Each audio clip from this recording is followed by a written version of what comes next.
Dictation start होगी 5 second बाद।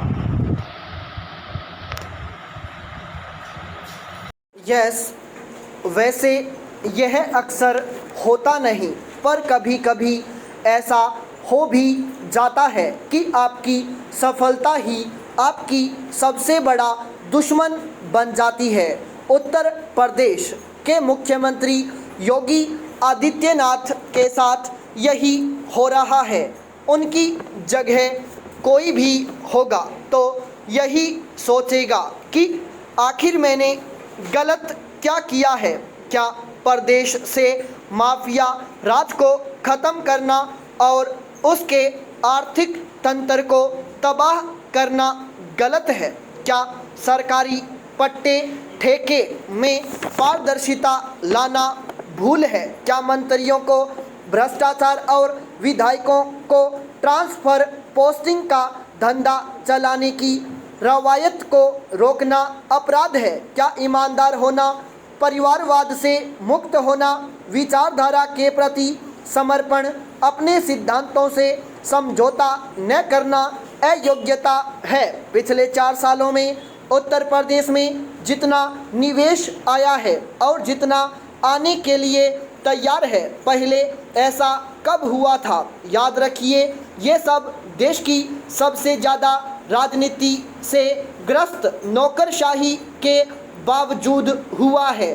पिछले 3 दशकों में नेता माफिया और नौकरशाही के गठजोड़ का रावण राज फल फूल रहा था। सरकार और मुख्यमंत्री माफिया के खिलाफ खड़े होने वाले पुलिस अधिकारी नहीं, माफिया का साथ देते थे।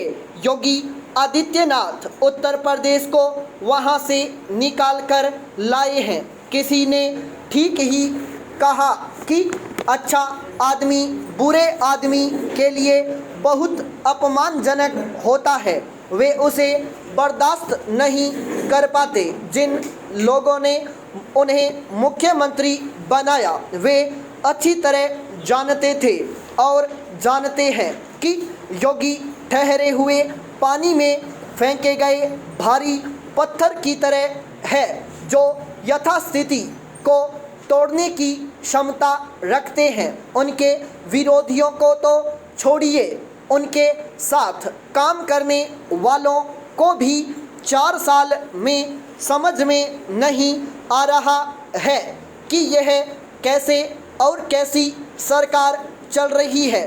इन लोगों को गुजरात के भाजपा नेताओं से मिलना चाहिए था, तब उन्हें शायद इतना आश्चर्य नहीं होता। यह इसलिए कह रहा हूँ कि ऐसे लोगों की उसके बाद भी प्रतिक्रिया होती कि ठीक है, गुजरात में चल गया, यूपी में तो नहीं चलेगा। किसी दूसरे प्रदेश में आपने देखा कि दंगा तोड़फोड़ करने वाले आकर कहें कि गलती हो गई, नुकसान की भरपाई करने के लिए ये लीजिए यह चेक। कोविड के दौरान मरीजों से मनमाना पैसा वसूलने वाले अस्पताल पैसा लौटा रहे हों। भाजपा के एक वर्ग को अभी इसका एहसास नहीं कि योगी आदित्यनाथ पार्टी ही नहीं, प्रदेश के लिए भी बहुत बड़े असेट हैं, जो उनके विरोध में खड़ा है। समझ लीजिए, वह संगठन, विचारधारा और प्रदेश हित के बजाय अपने निजी स्वार्थ को तरजीह दे रहा है। योगी आदित्यनाथ उस नाथ संप्रदाय से आते हैं जिसके लिए समाज का स्वार्थ हमेशा निजी स्वार्थ से ऊपर रहा है।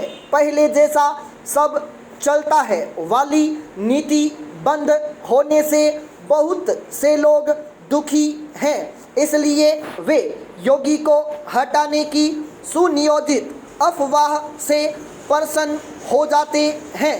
देश में आजकल मुद्दों पर लोगों में आक्रोश पैदा होता नहीं, पैदा किया जाता है। किस मुद्दे पर आक्रोश होगा और किस पर राष्ट्रीय विमर्श खड़ा किया जाएगा, यह इससे तय नहीं होता कि मामला कितना गंभीर है।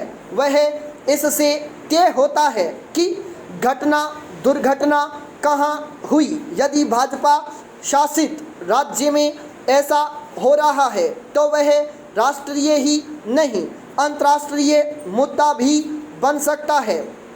पर किसी और पार्टी की सरकार है तो उसे तूल देना तो दूर, उसे उठाने की भी ज़रूरत नहीं होती।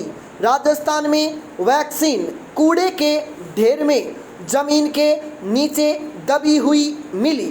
कल्पना कीजिए यही यदि उत्तर प्रदेश में हुआ होता तो क्या होता।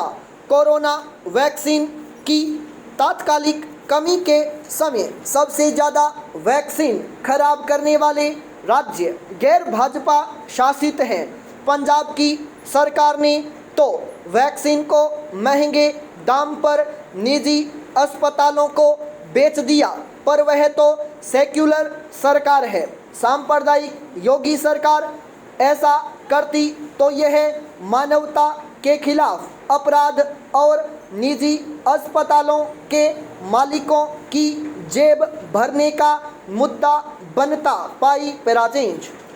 कोरोना की दूसरी लहर में खुद संक्रमित होने के बाद आइसोलेशन से बाहर आते ही योगी आदित्यनाथ सूबे के हर जिले में कस्बे और गांव तक पहुंच रहे हैं, जो किसी राज्य के मुख्यमंत्री ने नहीं किया। यहां तक कि विपक्षी दल के नेता भी घर और ट्विटर से बाहर नहीं निकल रहे। इसके बावजूद विमर्श यह है कि योगी को तो जनता की परवाह ही नहीं है, तो उनका अगला कदम क्या होना चाहिए।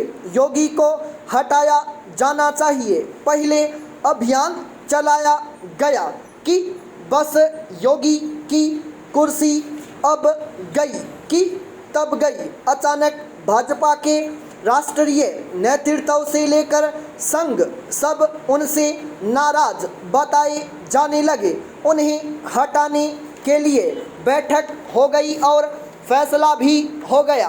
कहा भी जाता है कि झूठ के पांव तो होते नहीं, तो वह मुंह के बल गिर पड़े तो धूल झाड़कर उठे और कहा कि अरे असली बात यह है कि योगी भाजपा की मजबूरी बन गए हैं। एक दिन पहले कह रहे थे कि योगी बने रहे तो भाजपा उत्तर प्रदेश में हार जाएगी, अब कह रहे हैं मजबूरी है। ऐसे लोग भूल जाते हैं कि भाजपा ऐसी पार्टी है जो संगठन के हित में अपने शीर्ष नेताओं के खिलाफ कार्रवाई करने में कभी हिचकिचाती नहीं है। कोरोना महामारी के संक्रमण की पहली लहर हो या दूसरी, सबसे ज़्यादा आबादी वाले सूबे के मुखिया योगी आदित्यनाथ से बेहतर काम किसी राज्य के मुख्यमंत्री ने नहीं किया। उत्तर प्रदेश से आधी आबादी वाले राज्य महाराष्ट्र में स्थिति सबसे खराब रही, लेकिन उसे आदर्श बताने की कोशिश हो रही है। इतना ही नहीं, कोरोना संक्रमण की दूसरी लहर में नीति आयोग सहित सब कह रहे थे कि उत्तर प्रदेश में हालात सबसे ज़्यादा खराब होने वाले हैं और मई के मध्य तक उत्तर प्रदेश संक्रमितों और मरने वालों की संख्या के मामले में महाराष्ट्र से बहुत आगे निकल जाएगा। लेकिन हुआ क्या? दिल्ली में प्रति 10 लाख पर मौत का आंकड़ा 894 है, महाराष्ट्र में 591 और उत्तर प्रदेश में 63 है। तीनों राज्यों की आबादी का आपको अनुमान है ही। यह मत समझिए कि योगी आदित्यनाथ के खिलाफ कुप्रचार खत्म हो गया है। यह नए नए रूप में सामने आता रहेगा, क्योंकि जो अभियान चला रहे हैं उनका अस्तित्व खतरे में है। स्टॉप।